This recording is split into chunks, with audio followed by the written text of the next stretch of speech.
Hey, what's going on, guys? Welcome to another Final Fantasy FF6 video. And today we're going to be reviewing the Final Fantasy 6 banner. I know it seems like not many people care about this banner, but I'm still going to review it for those of you who may still be interested. So, we're not going to be reviewing Gal at all because he's a waste of time and waste of time for you. And he's just not very good. His S-Teamer is very good though for Beast Killer, so get that at least. But I wouldn't really worry too much about him besides, I guess, the bonus unit.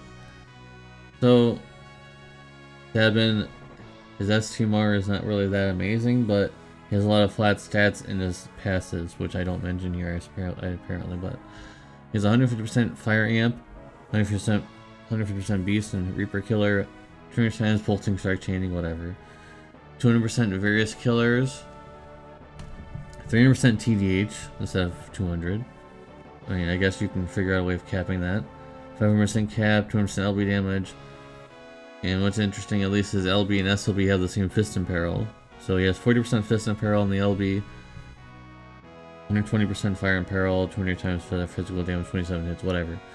And then the SLB is a 40% Fist in Peril too, same Fire in Peril, and then it's Fire physical damage 6 times versus Beast, 30 times just normal, and then 9 and 18 hits, which I don't think conflicts with anything. So seems pretty normal, right? I didn't really mention all that because he doesn't have much. His Fire Amp only lasts for 2 turns, so you gotta make sure you're using it on the SLB turn. His one cooldown is why does it even exist? Just he loses HP to give HP and MP and some Beast Killer, but like why? There's better Beast Killers out there that you can give. And just that DPS doesn't really offer much besides the 40% Fist in Peril, which is not even really like Fists are not even really meta right now. They used to be. Imagine if this guy came out when Carton was meta. You know, stuff like that. It would have been pretty great, right? 40% Fist in Peril, it would be pretty good. So let's reveal the score for this unit. 7 out of 10. Just okay. Nothing really worth chasing for unless you like these units. You have nostalgia for Final Fantasy 6. Anyways, let's put that back on and let's change the slide. We have Edgar here. And the new Edgar. His S-Teamer is very good for himself. Anyways, he has infinite turns. Both sides, he has 200% Various Killers, 150% Ice Amp, which we'll be talking about quite a lot in this slide here. In his base form, he has some chaining, 145% Ice in Peril, but it's locked to it. It's locked to use it. You have to use his LB first, and then you have to use the ability to do that. So there's that.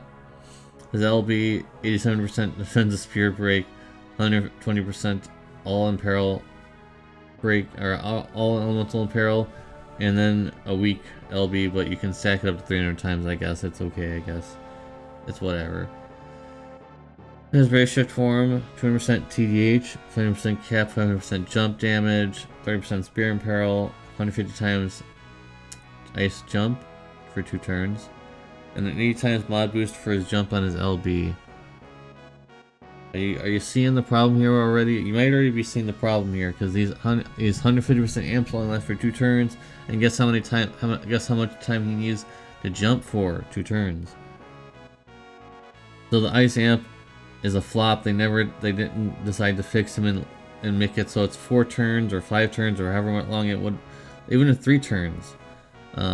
So you can't use the Ice Amp and the jump, otherwise he would have been the strongest by far. You think, oh, his mods might not be as high, or might be equal to Sky or all those other Dragoons, but the Amp would set them apart easily. Sadly, it can't work, so it is what it is. And for being a breaker, he doesn't really do a lot of breaks. They're not very good for global. Even for JP standards, those weren't really that good either. So, alright. So, I guess as a jumper by himself, he's okay. But still nothing really, super crazy. So let's reveal the score here. 7.5 out of 10. He's okay. Again, it's just an okay banner. It's just not. It's a skip week for most of you. If you're like a super diehard fan of Final Fantasy 6, I'd be very cautious about this banner because guaranteed know that Nier is next week. Guaranteed. So if that is worrying you, even if you're a Final Fantasy VI fan, but you're also a fan of Nier, just be cautious. Guaranteed next week. Guaranteed. There's no other times that could be. It has to be next week. So keep that in mind, guys. Make sure you're storing your lapis properly, and good luck on the Nier banner when it comes out ahead of time. I'm gonna spread my good luck since I've been pretty lucky recently. So hopefully that will exchange over into the Nier banner. Anyways, thank you guys very much for watching. Appreciate you, and I hope to see you in the next video. Peace.